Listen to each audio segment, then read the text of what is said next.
Buenas tardes, compañeros. Bienvenidos al foro del gobierno de Fortuño y la UPR, retos y respuestas. Les damos las gracias por acompañarnos en esta tarde, que vamos a estar discutiendo estas nuevas amenazas que enfrenta la Universidad de Puerto Rico, que son inminentes y que nuevamente convierten a la universidad en blanco del partido en poder, como ha sido anteriormente después de un cambio de administración. Tenemos tres ponentes esta tarde.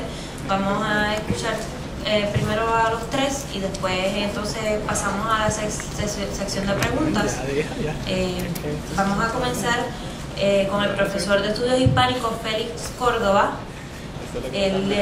Félix Córdoba es expresidente de la Asociación Puertorriqueña de Profesores Universitarios y también pertenece a la Dirección Nacional del Movimiento al Socialismo. Pasamos con él.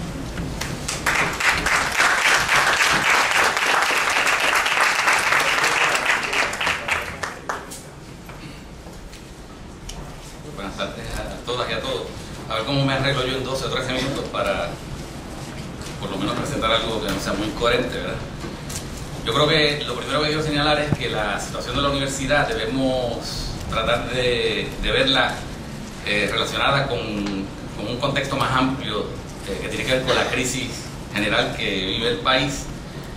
No somos una nave aislada, estamos navegando en un mar huracanado y que incluye a toda la sociedad, ¿verdad? Por lo tanto, quiero hacer unas observaciones que pueden parecer muy tajantes, pero es inevitable. No tengo tiempo para explicar la razón por la cual las hago en detalle, ¿verdad? La crisis de Puerto Rico, evidentemente, que afloró antes, está vinculada con la crisis general del capitalismo, con la situación que se vive actualmente a nivel global y que todo indica que tiene cada día más visos de depresión. Hay quienes plantean que los síntomas que se están manifestando, lejos de ser una crisis que se redujera a como comenzó, una crisis de naturaleza financiera, tiene un efecto mucho más profundo y podemos estar en algo incluso peor que lo que sucedió en la década del 30, según financieros como George Soros ha manifestado recientemente. Por lo tanto, yo creo que tenemos que partir de un hecho. Esto no es una crisis pasajera, esto es una crisis que se va a quedar mucho rato. Y en el caso de Puerto Rico, incluso aunque hubiese una recuperación a nivel global, yo creo que, o a nivel mundial, creo que la crisis en Puerto Rico, el empantanamiento va a seguir, va a continuar, porque no estamos ante algo liviano.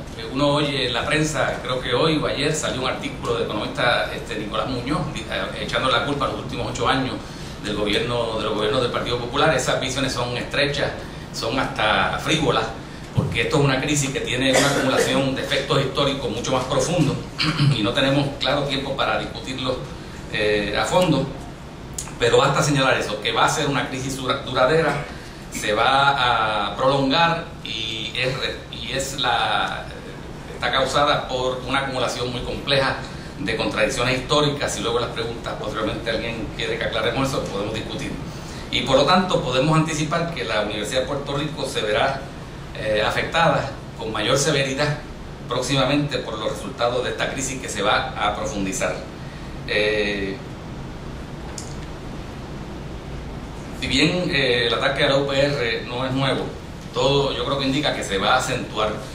No solamente lo que contiene el informe del CAREF, que muchos de ustedes ya lo han leído, sino recientemente el secretario de Hacienda, Puig, cuando se refirió a 2.5 mil millones de deudas que se tienen con Hacienda, señaló que se va a hacer una gestión para cobrar esa deuda y el ingreso va a estar fuera del Fondo General, por lo tanto no va a afectar a la Universidad de Puerto Rico. Es una forma de quitarle fondos a la Universidad de Puerto Rico. Si ustedes estuvieron en el foro del miércoles pasado, el profesor Gualdemiro Vélez hizo una lista que tiene que ver con la legislación que se ha aprobado en los últimos años, que también afecta la manera que la Universidad de Puerto Rico recibe ingresos. Todo esto es parte de lo que podemos considerar una tendencia que se ha manifestado en los últimos 15, 20 años, que va más allá de Puerto Rico y que tiene que ver con el neoliberalismo, de invertir cada vez menos en la educación pública.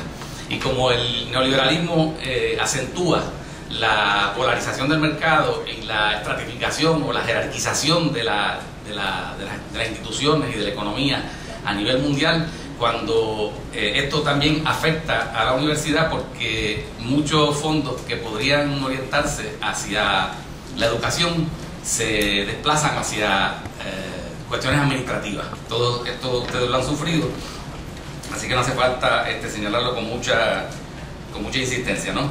Claro, yo creo que es importante que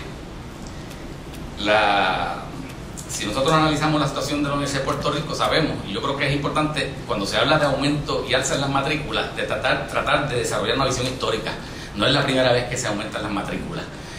La matrícula se aumentó a principios de la década del 80, también se aumentó a principios de la década del 90, después se aumentaron las matrículas nuevamente cuando comenzó el gobierno de Aníbal Acevedo Vilá, y nosotros podemos relacionar esos aumentos de matrículas con situaciones críticas de la economía, con las recesiones que afectaron a Puerto Rico del 82 al 83, 80-83, la recesión de principios de la década del 90 y posteriormente la crisis fiscal que todavía nos agobia. O sea que lo que podemos esperar, evidentemente, que se hable con más insistencia de aumentos en matrícula. Y yo creo que ante esa perspectiva y ante la posibilidad de que sistemáticamente se le vayan reduciendo los fondos de ingreso a la Universidad de Puerto Rico, que ya hemos visto que ha pasado, tenemos que plantearnos otra posibilidad como resultado de la crisis, la posibilidad de que haya una reducción real por la situación económica difícil, de que haya incluso una reducción en el Fondo General.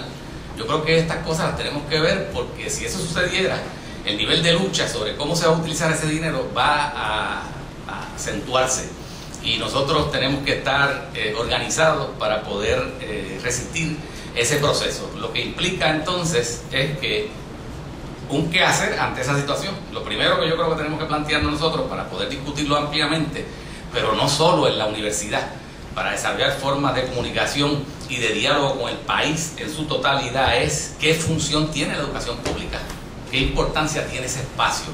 Eso es un debate que no es solamente importante entre nosotros, sino es importante para todo el país. ¿Por qué nosotros nos debemos convertir, a través de un diálogo intenso entre nosotros, y buscar acuerdos para trabajar lo más concertadamente posible, para, evidentemente, las diferencias que tengamos, poder subsanarlas en la medida que sea posible y poder actuar con concierto? Porque vale la pena que defender ese espacio público. Bueno, hay varias razones que yo las voy a resumir rápidamente, ¿verdad? Hay un derecho democrático que tienen los sectores menos aventajados económicamente a tener acceso a la universidad. Cuando usted sube las matrículas y eventualmente si se reducen las ayudas que reciben los estudiantes, evidentemente muchos sectores quedan fuera de la institución. Eso es un factor fundamental. Pero hay otro aspecto también importante que tiene que ver con la educación que reciben los que vienen aquí a la universidad, que es el espacio que existe para la reflexión crítica. Es un espacio público que debemos defenderlo como un espacio autónomo. Y usted se pregunta, ¿pero autónomo con respecto a qué?